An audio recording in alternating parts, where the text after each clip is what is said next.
प्रियजनों, राधे राधे, जय श्री कृष्णा। मैं हूं चाणक्यराज भारद्वाज और आप देख रहे हैं राशि ज्योतिष दर्पण मन का सुख जीवन का। प्रियजनों, हम बात कर रहे हैं वर्ष 2023 के दूसरे सबसे बड़े गोचर यानी कि महाराशि परिवर्तन राहु के विषय में, जो कि हुआ है 30 अक्टूबर सन 2023 को शाम को 4:37 पर, जब राहु देव मेष राशि से निकलकर यानी कि मंगल की राशि मेष से निकलकर देवगुरु बृहस्पति की राशि मीन में प्रवेश कर चुके हैं। प्रियजनों, मैं बता चुका हूं कि राहु एक राशि में 18 महीने का वक्त बिताते हैं, तो आगामी 18 महीनों तक अब ये देवगुरु बृहस्पति की राशि मीन में रहने वाले हैं। राहु के इस गोचर का सभी लग्न और राशियों पर क्या प्रभाव पड़ने वाला है, इसी कड़ी में मैं अलग अलग राशि और लग्न के विषय में वीडियो बना रहा हूं। प्रियजनों, अब तक मैं मेष से लेकर और सिंह राशि तक वीडियो बना चुका हूं। आप मेरी प्लेलिस्ट में जाकर के ये वीडियो देख सकते हैं यदि आपने नहीं देखी है तो। इस कड़ी में आज हम बात करने वाले हैं कन्या लग्न और कन्या राशि के जातकों पर राहु के गोचर का क्या प्रभाव पड़ेगा, इस विषय पर। तो प्रियजनों, कहीं मत जाइएगा, अंत तक मेरे साथ बने रहिएगा। इस वीडियो में मैं बताने वाला हूं कन्या राशि के जातकों पर और कन्या लग्न के जातकों पर राहु के महाराशि परिवर्तन का क्या प्रभाव रहेगा आगामी 18 महीनों तक। और वीडियो के अंत में मैं कुछ उपाय भी ऐसे बताने वाला हूं, कुछ सरल उपाय ऐसे बताने वाला हूं जिनको करके अब काफी हद तक राहु की अशुभता को शुभ कर पाएंगे और राहु की शुभता को काफी हद तक और शुभ कर पाएंगे। तो प्रियजनों, मैं आपको बता दूं सबसे पहले तो यह कि आपकी जन्म कुंडली के जिस भाव या जिस घर में चंद्रमा विराजमान है, यदि वहां पर 6 नंबर लिखा हुआ है तो आपकी कन्या राशि बनती है। यह वीडियो आपके लिए है। और आपकी जन्म कुंडली के पहले भाव या पहले घर में यदि 6 नंबर लिखा है तो आपकी लग्न कन्या बनती है। यह वीडियो आपके लिए है। तो चलिए प्रियजनों, शुरू करते हैं कन्या राशि और कन्या लग्न के जातकों पर राहु के गोचर का प्रभाव। प्रियजनों, आपकी राशि से यह गोचर हो रहा है सप्तम भाव में, यानी कि राहु आपकी राशि से सप्तम भाव में गोचर कर रहे हैं, जो कि 18 महीनों तक करेंगे। सप्तम भाव पत्नी या पति का भाव होता है। यहां से विवाह की स्थिति देखी जाती है, दांपत्य जीवन की स्थिति देखी जाती है, परंतु यहां से व्यापार को भी देखा जाता है। सप्तम भाव साझेदारी का भाव भी होता है। आपके पार्टनर को सप्तम भाव से देखा जाता है, पार्टनर के विषय में विचार किया जाता है सप्तम भाव से। पार्टनर आपका लाइफ पार्टनर भी हो सकता है और आपका बिजनेस पार्टनर भी हो सकता है। दोनों का विचार सप्तम भाव से करते हैं। यहां राहु बैठ करके आपको व्यापार में भी और दांपत्य जीवन में भी डिस्टरबेंस देंगे। परिस्थितियां अनुकूल नहीं रहेंगी आपके दांपत्य जीवन की भी और आपके व्यापार की भी। यदि आप पहले से कोई व्यापार कर रहे हैं तो उसमें सावधानी की जरूरत है, अति सावधानी की। विशेषकर यदि साझेदारी में कोई व्यापार कर रहे हैं तो सावधानी की जरूरत है।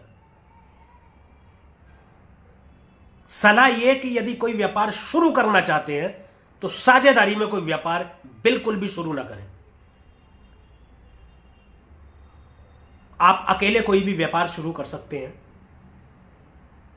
और एक बात, सप्तम भाव में बैठकर आपको ये राहु धनवान तो बनाते हैं, ये तो पक्का है,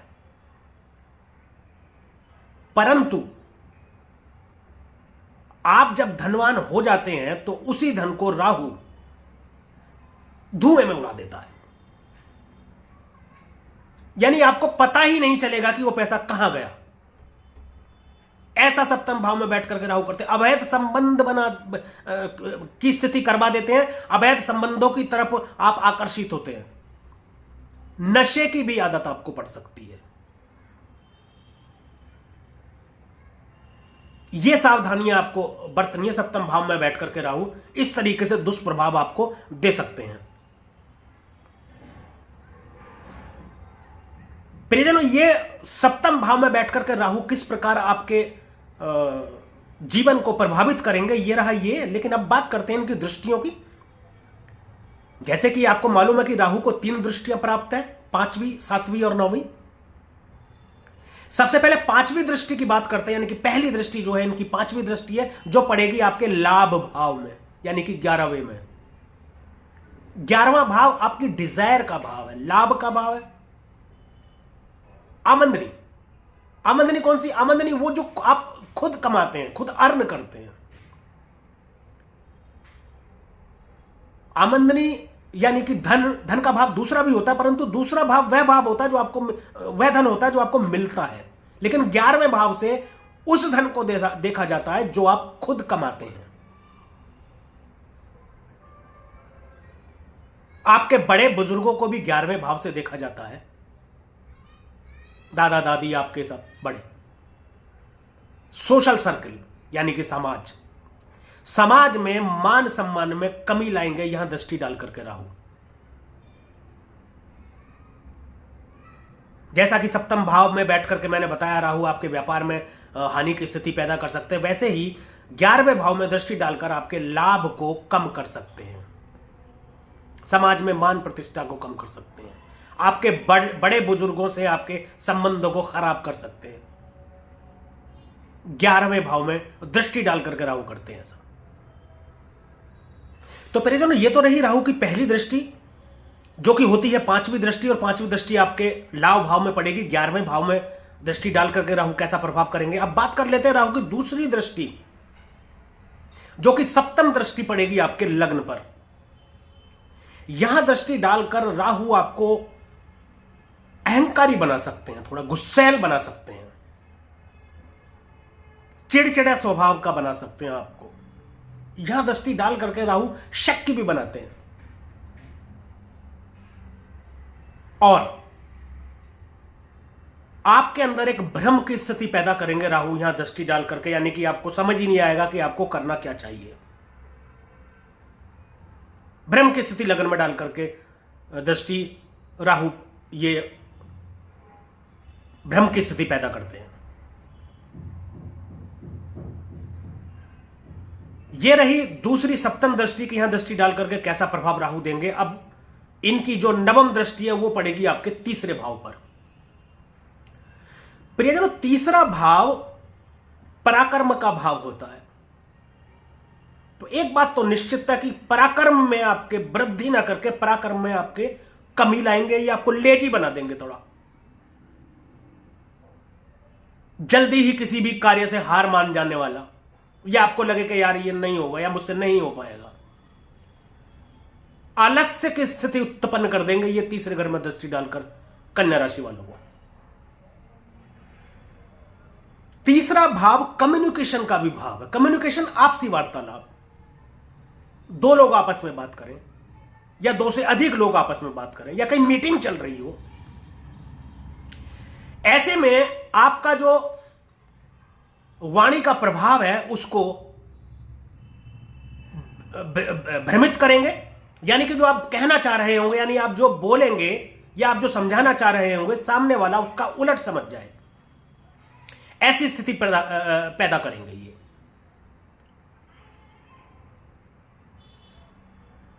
तीसरा भाव छोटे भाई बहनों का भी होता है, उनसे मन मुटाव की स्थिति पैदा करेंगे, उनसे संबंध खराब करेंगे ये तीसरे घर में दृष्टि डालकर। तीसरा भाव मीडिया का भी कहा जाता है प्रियजनों।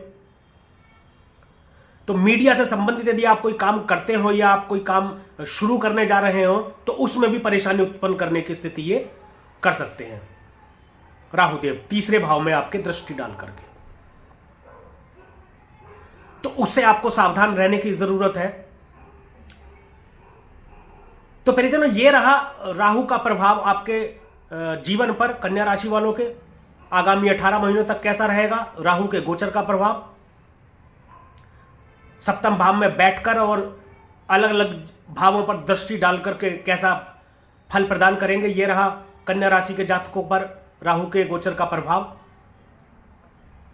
इसके साथ ही एक चीज और मैं बता दूं, जो खास बात है, जो महत्वपूर्ण है प्रियजनों, वो ये है कि देखिए, राहु का अच्छा प्रभाव रहे या बुरा प्रभाव रहे, ये घर बैठे बैठे या बिना कुछ कर्म किए आपको नहीं मिलेगा।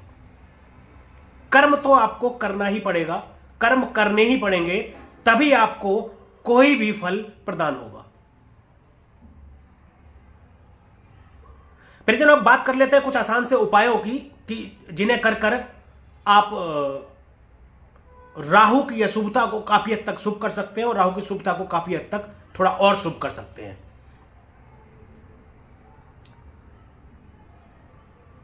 एक और खास उपाय है, लाल किताब के अनुसार मैं आपको बता दूं कि इन 18 महीनों तक अपने सिरहाने रात को जौ पानी में भिगो कर रखें और सुबह वह जानवरों को खिला दें। ये केवल कन्या राशि वालों के लिए बहुत कारगर उपाय है। हर शनिवार 800 ग्राम बादाम बहते जल में प्रभा करें 18 महीनों तक। बहुत जबरदस्त उपाय है परिजनों। जीवन में जितनी परेशानियां आ रही होंगी या जीवन में जितनी परेशानियां आने वाली होंगी, इस राहु के गोचर करते हुए 18 महीनों तक बहुत राहत मिलेगी उससे, इन उपायों से। गणेश जी की उपासना आप कीजिए, गणेश अथर्व शीष का पाठ आप कर सकते हैं। गायत्री मंत्र का जाप आप रोजाना करें। एक माला गायत्री मंत्र का जाप यदि आप रोजाना करते हैं, बहुत बड़ी राहत आपको मिलेगी, क्योंकि आपकी राशि के स्वामी जो है वो बुध हैं। हनुमान चालीसा का पाठ कीजिए और संपूर्ण सिद्ध और अति शुभ जो उपाय है वह है महामृत्युंजय मंत्र। इसका एक माला रोजाना आप जाप करें तो आपको अत्यधिक लाभ की प्राप्ति होगी। तो महामृत्युंजय मंत्र कौन सा प्रियजनों? आप ये स्क्रीन पर देख रहे होंगे, पूर्ण महामृत्युंजय मंत्र। ओम होम जूम सह ओम भूर्भुवस्वः ओम त्र्यंबकम यजामहे सुगंधिम पुष्टिवर्धनम उर्वारुकमिव बंधनान् मृत्योर्मुक्षीयमार्मतात् ओम स्वभुवः भुवं सह जूम होम ओम। यह महामृत्युंजय मंत्र एक माला आप रोजाना करें, आपको अत्यधिक लाभ की प्राप्ति होगी। तो यह था कन्या राशि वालों के लिए राहु के गोचर का फल आने वाले 18 महीनों तक। आज के लिए और अभी के लिए बस इतना ही। अगली राशि के विषय में राहु के गोचर का फल कैसा रहेगा, इसके विषय में वीडियो बनाऊंगा। तब तक के लिए परिजनों राधे राधे, जय श्री कृष्णा। और आप देखते रहिए राशि ज्योतिष, दर्पण मन का, सुख जीवन का।